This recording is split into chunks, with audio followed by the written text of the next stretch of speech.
आज बिहार विधानसभा में बजट 2025 पेश किया गया।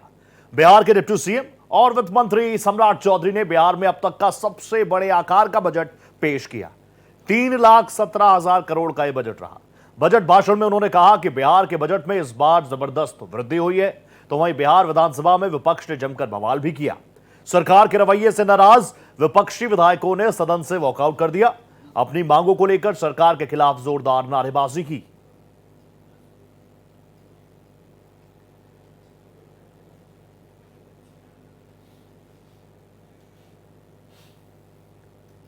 तो बिहार में आज बजट 2025 पेश किया गया।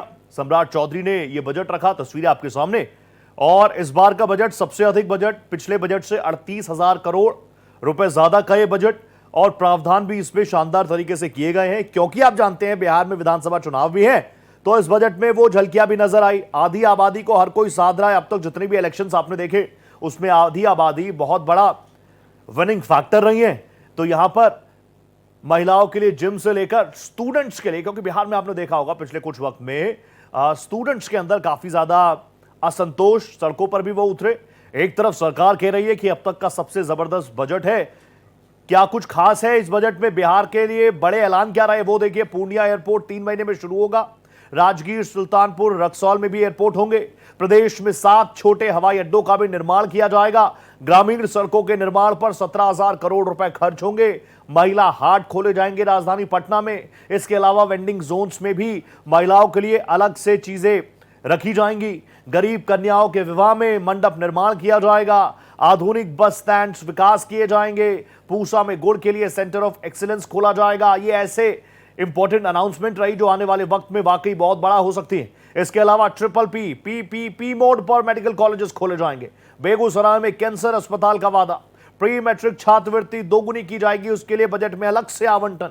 हर प्रखंड में आउटडोर स्पोर्ट्स स्टेडियम बनेगा। नहरों के किनारे खाली जगह हो, बांधों पर सोलर प्लांट बनेंगे। छठ पूजा पर धार्मिक पर्यटन योजना शुरू होगी। बिहार के सभी निबंधन कार्यालय पेपरलेस होंगे। छठ पूजा के लिए खास तैयारियां। तो तमाम चीजें हर एक वर्ग को साधने की कोशिश इस बजट के जरिए। और जैसा बताया जा रहा है, संख्या में अब तक का सबसे बड़ा बजट यह है। तो बिहार के डिप्टी सीएम सम्राट चौधरी जहां बजट को उम्मीदों भरा बजट बता रहे हैं, तो विपक्ष इस पर सवाल उठा रहा है। हमारा पहचान गुड़ था। हमारे यहाँ गन्ना उद्योग के बढ़ावा के लिए, गुड़ के लिए सेंटर ऑफ एक्सीलेंस की स्थापना पूसा समस्तीपुर में किया जाएगा। इसी तरह जो प्रवासी मजदूर हैं, हमारे श्रमिक हैं, इसके लिए देश के कई स्थानों पर, हैदराबाद, बेंगलोर, मुंबई, दिल्ली NCR, कोलकाता, गुवाहाटी, सूरत, लुधियाना, कोयम्बटूर, चेन्नई में प्रवासी सह निबंधन केंद्र, माइग्रेशन काउंसलिंग कम रजिस्ट्रेशन सेंटर की स्थापना किया जाए। वर्तमान में अभी 534 ब्लॉक है पूरे प्रदेश में, जिसमें से 358 ब्लॉक में हमारे राजकीय डिग्री कॉलेज नहीं है। तो राज्य सरकार ने चरणबद्ध तरीके से डिग्री कॉलेज सरकारी अथवा निजी की स्थापना करने का सुनिश्चित किया है। 1 से 10 तक के लिए समान श्रेणी के छात्र, अल्पसंख्यक सहित की छात्रवृत्ति को दुगनी की जाएगी। निजी क्षेत्र के सहयोग से राज्य में नए निजी मेडिकल कॉलेज संचालित किए जाएंगे। जो हमारे मेडिकल कॉलेज बने हैं उसको भी हम निजी भागीदारी से चलाने का काम करेंगे। बिहार विधानसभा में बिहार का बजट जो है वो पेश किया गया है, और ये सरकारी पन्नों पर झूठ और जुमलों की स्याही से लिखा हुआ भाषण जो है माननीय उप मुख्यमंत्री सम्राट चौधरी जी ने पढ़ा है। मगर इससे जमीनी सच्चाई कुछ और है, वास्तविकता कुछ और है। और पूरी तरीके से जब हम लोगों की सरकार 2015 में महागठबंधन की थी, उस जमाने से ही ये बात, पुरानी बातें दोहराई गई हैं। हर ब्लॉक में स्टेडियम बनेगा, शायद इनको स्टेडियम की परिभाषा समझ में नहीं आती है। आज तक 10 सालों में या इतने सालों में आज तक जो है किसी भी प्रखंड में ढंग का स्टेडियम आज तक नहीं बना है। 3,17,000 करोड़ का बजट आज विधानसभा में पेश किया गया सम्राट चौधरी द्वारा, और विपक्ष लगातार कह रहा है सिर्फ और सिर्फ वादे कर रहे हैं, जुमले दे रहे हैं और कुछ नहीं है। मेरे साथ मेरे सहयोगी आशुतोष कुमार, जो कि ग्राउंड रिपोर्टिंग लगातार करते हैं, लोगों से भी संवाद करते हैं, नेताओं संग भी संवाद कर रहे हैं, उनसे मैं बात करूंगा पिछले कुछ चुनावों को, क्योंकि अगर मैं बिहार की बात कर रहा हूं, आशुतोष जी आप मेरे सामने हैं, राजधानी पटना से आप मेरे साथ लाइव जुड़े हैं, तो बजट पर सवाल आते आते आते आते जैसे ही जुबान तक आता है वो सवाल मेरा राजनीति से जुड़ा हुआ, पॉलिटिक्स से जुड़ा हुआ हो जाता है, क्योंकि बात बिहार की है, बिहार की हवा ऐसी है। तो मैं आपसे जानना चाहूंगा, पिछले चुनावों में हमने देखा कि महिला फैक्टर को साधने का प्रयास हर एक स्टेट में किया गया और ये डिसाइडिंग फैक्टर भी रहा। इस बजट को भी मैं देख रहा था, महिलाओं के लिए चलंत जिम खोलने की बात हो, और दूसरा बड़ा फैक्टर स्टूडेंट्स यानी युवा, उनके लिए 1,000 करोड़ रुपए का आवंटन स्टूडेंट कार्ड के लिए। कैसे देख रहे हैं?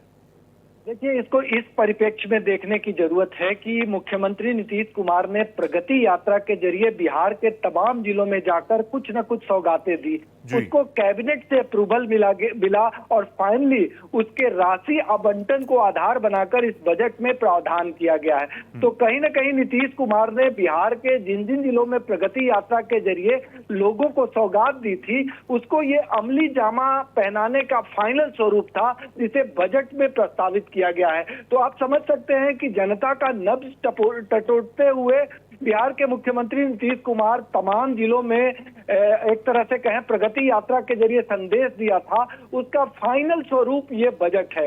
हालांकि तेजस्वी यादव को यह नागवार लग रहा है, उन्हें लग रहा है कि ये तमाम प्रावधान पहले के जो बजटों में होता था उसी की पुनरावृत्ति है और उसी स्वरूप को आगे बढ़ाया गया है।